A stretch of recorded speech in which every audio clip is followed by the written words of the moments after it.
Thornberry is with us exclusively by phone from her apartment. Her son, Phil Derrick, is also joining us from Easton, Washington. Good morning to both of you. Mary, if I could start with you. It is now afternoon in Cairo. What is the situation outside your apartment? What is going on as far as you know?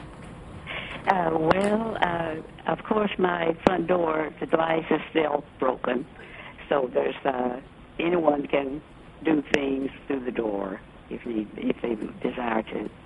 So I still have my knife, and I still have the rest of my armory that I will use. There's no one at my door at this moment.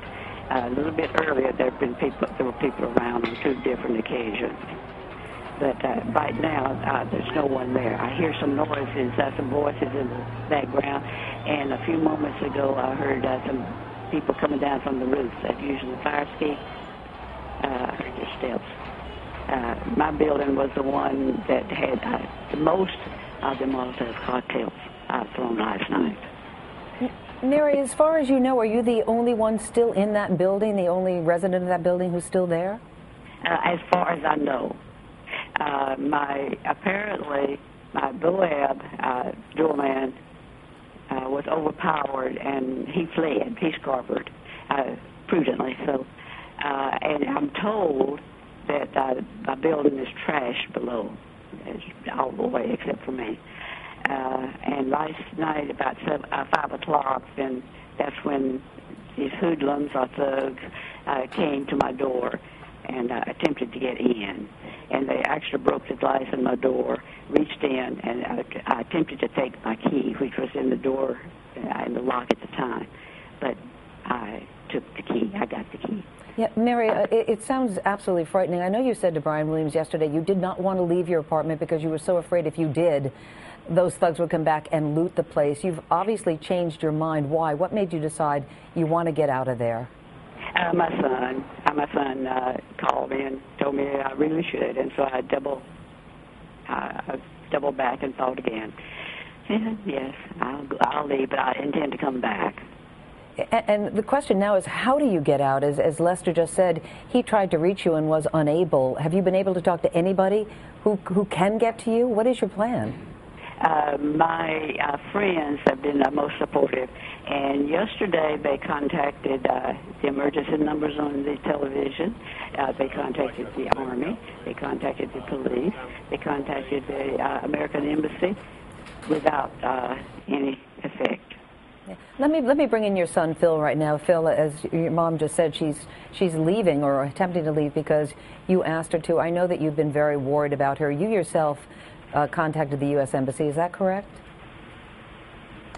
Well, we've had some contacts with them. Basically, it was a situation where we were told that they just didn't have enough personnel, and we were pretty much on our own. They were very polite about it. My concern has been, I teach a current world problems class. I'm a high school teacher, and we've been following this with our class and on the various channels. And it's been clear the escalation that's been taking place, and we've had the internet down, and I haven't been able to get in touch with her until yesterday morning.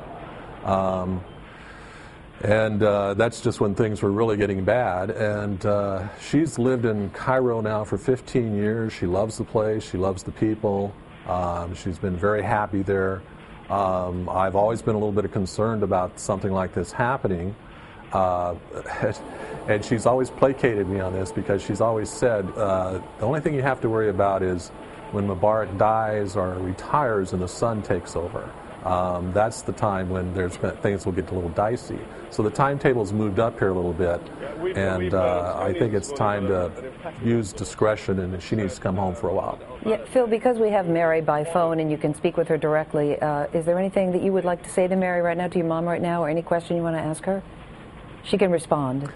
No, I think we've been actually in touch. I've been very surprised how easily we've been able to be in touch. I thought maybe there'd be some problems on this, but once the phone and internet was restored, we've been able to talk. The last time we talked, Mom, was what, about an hour ago? Pretty much so, yeah. That's about right. Yeah, so the only real concern I have right now is she hasn't had any sleep during this time, and a little concerned about that. And the curfew's coming up at 5 o'clock, and they're, what, about 10 hours ahead of us, so it's about 1:30, 2 o'clock there now. And so I'm concerned that she's going to end up another night there. And yes. Friday is going to be the big demonstration day, and she could be there for a while.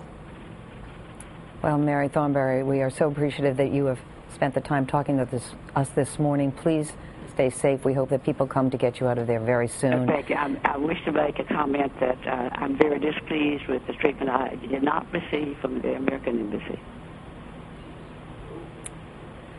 Well put, Mary. Thank you very much. Phil Derrick as well. Yes, thank you okay. for being Yes, with us, and we wish your mom the very best.